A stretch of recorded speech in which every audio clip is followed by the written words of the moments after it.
Hey, salut la team, j'espère que vous allez bien. Bienvenue dans cette nouvelle vidéo. Aujourd'hui, on va parler d'un sujet un petit peu particulier, vous l'avez vu en titre. Mais avant de commencer, avant de tout vous expliquer, pensez à vous abonner à la chaîne. Oui, cœur sur vous. Déjà parce que ça m'aide dans mon travail, ça m'aide dans le référencement YouTube pour continuer d'être visé, pour continuer de faire en sorte que vous voyez mes vidéos. Et en plus de ça, à partir de 700 000 abonnés, on aura un tout nouveau programme 100% gratuit sur YouTube pour que vous puissiez vous entraîner chez vous, partir d'un point A à un point B, avoir un maximum de résultats de manière accessible avec beaucoup de surprises. C'est en cours, vraiment, on y est presque, donc je compte sur vous. Surtout vous êtes à peu près 52% à pas être abonné, donc autant l'être, surtout que vous venez régulièrement me voir, je le sais. Abonne-toi, t'as vu, j'ai pas fait de menace sur cette vidéo, je suis gentille. La prochaine fois, je vais vous menacer physiquement, vous et votre famille, oui. Ok, pourquoi est-ce que perdre du poids ne te rendra pas plus heureux? C'est paradoxal de la part d'une fille qui a construit toute sa chaîne YouTube autour de la sèche et de la perte de poids. Je sais, sûrement ce que vous êtes en train de vous dire. Qu'est-ce qu'elle va nous sortir celle-là? Un coup, elle nous dit de perdre du poids, un coup, elle nous dit qu'on va pas être heureux si on perd du poids. La vérité, c'est que j'ai eu l'idée de faire cette vidéo suite à un commentaire d'une abonnée qui pensait profondément au fond d'elle, et c'est quelque chose que j'ai pensé longtemps, moi aussi. C'est une vidéo que j'ai pas écrite aujourd'hui, un peu plus freestyle. J'ai pensé longtemps que mon bonheur dépendrait de mon taux de masse grasse. La vérité, c'est que j'ai atteint à de nombreux moments dans ma vie un poids idéal, j'avais cherché à atteindre, et j'étais pas forcément plus heureuse. Ce que j'essaye de vous expliquer quand je vous dis dans mes vidéos, que votre poids n'est pas le reflet de votre valeur. Avoir des objectifs physiques, avoir envie de perdre du gras, de se muscler, de se dessiner, de faire un marathon, de pousser 180 kg, développer couché, enfin je dis n'importe quoi, hein, de faire un deadlift de fou malade, d'être la championne du monde de soulever de poids, ça ne regarde que vous. Et jamais vous ne devez justifier vos objectifs. Si c'est pour faire rager votre ex, bah c'est pour faire rager votre ex. On a tous fait des revenge fit, c'est se mettre au fitness, à la muscu ou autre pour se venger d'une rupture ou d'une blessure d'amour. Ça a été mon histoire d'ailleurs. Dites-le-moi encore une fois en commentaire. Je vais m'attaquer à cette vidéo sur mon parcours. Je vais y arriver. Je vais avoir le temps de le faire. Ce sera ma fit story. Comprenez bien que le chemin qu'on fait à travers le fitness, c'est un peu ce que j'explique aussi quand je vous dis que le body positive et le fitness n'ont pas à s'opposer. Le changement esthétique entraîne aussi des changements mentaux. Vouloir aller trop vite dans une perte de poids, chercher une solution magique, chercher absolument à être le plus mince possible en pensant que c'est ce qui va nous rendre heureux. Au début, ça peut marcher, ça peut nous donner un peu de confiance en nous dans notre corps, mais la vérité, c'est qu'il y a beaucoup de problèmes intérieurs qui doivent se régler aussi en parallèle. Souvent, on me dit quand je veux perdre du poids, ouais, Justine,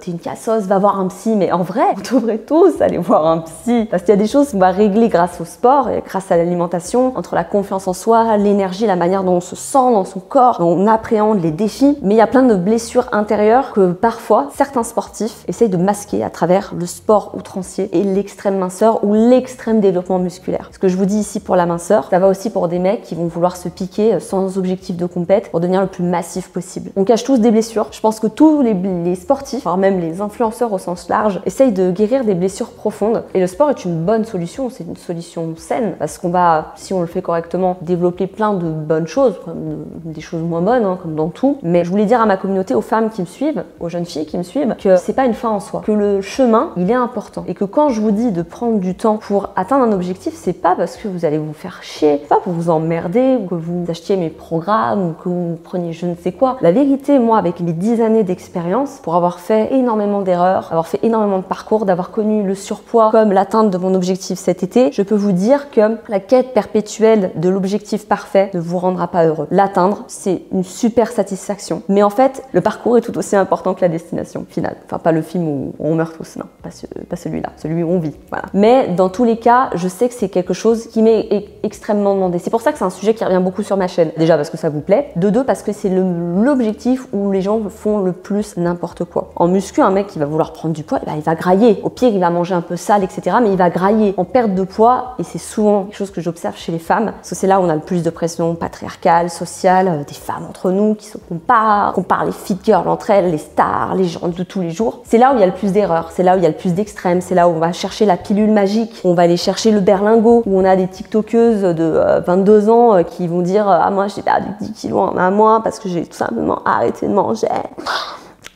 Après, on pourrait rentrer dans quelque chose de plus psychologique, mais moi, j'ai été en quête de minceur longtemps. J'ai pas forcément été dans de l'anorexie, j'ai pas été malade, mais j'ai toujours eu l'impression d'être dans le léger surpoids pendant des années. Quand j'ai vraiment commencé le fitness, j'ai senti que dans ce nouveau milieu où il y avait des nouveaux critères, et je vous en ai parlé dans la vidéo trop mince pour le body positive, trop grosse pour le fitness, je me suis toujours sentie dans un entre-deux. J'ai toujours cherché à être plus ceci ou plus cela, pour correspondre aux attentes des abonnés, correspondre aux attentes de mes haters aussi pendant longtemps, pour correspondre à l'idéal que je m'étais fait de la fit girl ou de la sportive, etc. etc. Et c'est quelque chose sur lequel j'ai vachement lâché prise avec les années. Et pendant mes processus, même là, pendant ma sèche, je l'aborde beaucoup plus sereinement et j'essaye de vous l'amener de cette manière-là beaucoup plus sereine pour éviter que vous ayez justement des TCA. Sur Internet, aujourd'hui, dès qu'on va montrer une assiette sans féculents, on va nous dire qu'il n'y a pas de glucides et qu'on a des TCA. Aujourd'hui, on crie au TCA, à l'anorexie pour absolument tout et n'importe quoi, au point de déformer le terme et de ne plus dire les choses correctement. Ce que je veux vous dire, c'est que oui, atteindre votre objectif va vous permettre de vous sentir mieux dans votre peau et c'est une bonne chose, mais ce n'est pas une fin en soi. Ça ne guérira pas toutes vos blessures. Il y a des choses qui vont peut-être nécessiter un thérapeute, qui vont peut-être nécessiter que vous soyez accompagné physiquement par un nutritionniste, diététicien, par un psy, par un coach en physique. Chaque personne a besoin d'un parcours différent. Nous, on fait un gros travail de fond sur Internet. Aujourd'hui, beaucoup de choses sont accessibles, parfois trop, mais voilà pourquoi mincir ne vous rendra pas heureux. A contrario, vous me direz ce que vous en pensez, c'est une vidéo un peu plus philosophique. On dit souvent, faut pas avoir envie de se transformer, faut reste comme tu es, mais qu'est-ce que tu veux, reste comme t'es comme ça, t'as pas besoin, tu vas perdre un os, tu complexes les gens, etc.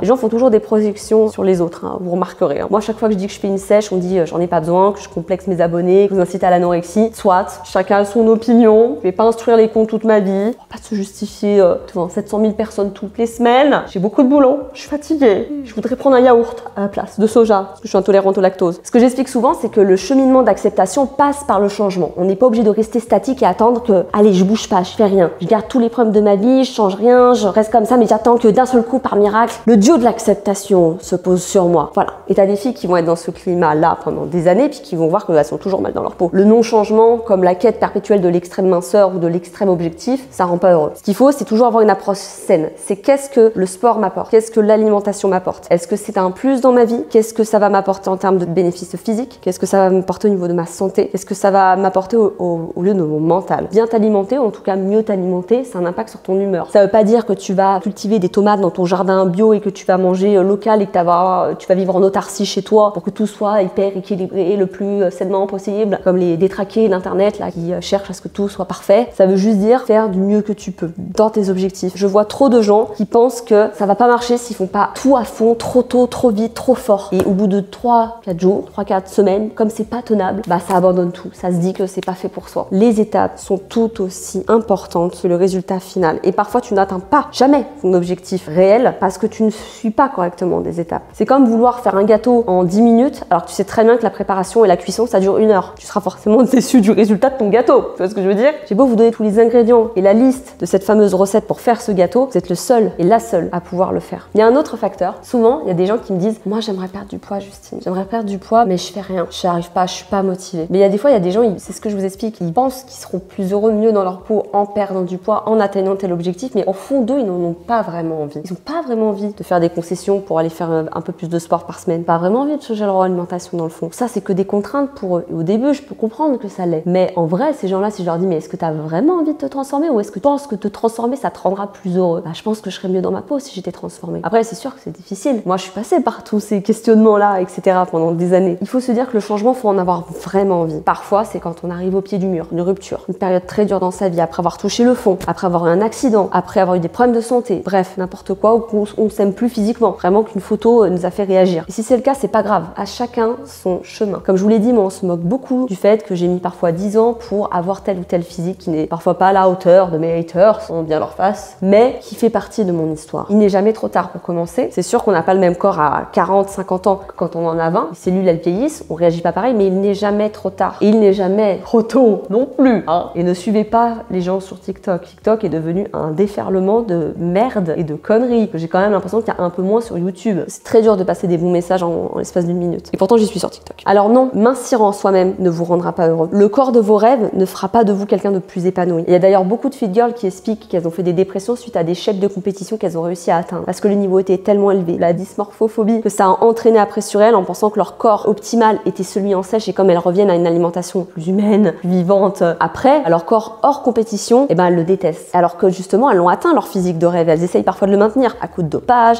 à coup d'alimentation restrictive, etc. Et c'est pas forcément ce qui rend le plus épanoui, le plus heureux. En fait, un mode de vie, un objectif, s'il n'est pas tenable ou s'il engrange plus de choses négatives que positives, c'est que c'est pas fait pour vous. Ça peut paraître contradictoire avec toutes les vidéos que je vous fais, mais c'est une notion qui revient énormément souvent. Voilà, en gros, j'ai beaucoup parlé dans cette vidéo. C'était moins construit que d'habitude, mais j'avais envie de vous faire une vidéo un peu plus spontanée. Vous me direz ce que vous en pensez dans les commentaires. J'espère que vous comprendrez un petit peu ma vision. Comme je vous explique, on peut avoir plein d'objectifs sportifs, esthétiques, qui sont liés à la perte de poids ou non, mais il faut aussi le mindset qui s'accompagne accompagne avec. Et ça se fait pas en seulement 2-3 semaines. On peut pas non plus éliminer des années de mauvaise hygiène de vie, sans sport et sédentaire en l'espace de 2-3 semaines. Certains ont des attentes irréalistes et non adaptées à leur quotidien et à leur réalité. Il faut parfois ouvrir les yeux, ça demande parfois un peu de maturité. C'est pour ça que je sais que j'ai une audience qui est pas en dessous de 18 ans. Il faut quand même un petit peu plus de maturité pour comprendre ça. Mais je sais qu'il y a la plupart d'entre vous qui ont une grande capacité de compréhension, d'adaptation. Et pour ça, je vous vois et je vous lis en commentaire ces dernières semaines. Vous êtes beaucoup plus actifs et encore merci du fond du cœur. Et puis rendez-vous la semaine prochaine pour une prochaine vidéo. J'espère que celle-ci vous a plu. Je vous fais plein de gros bisous. Ciao, ciao.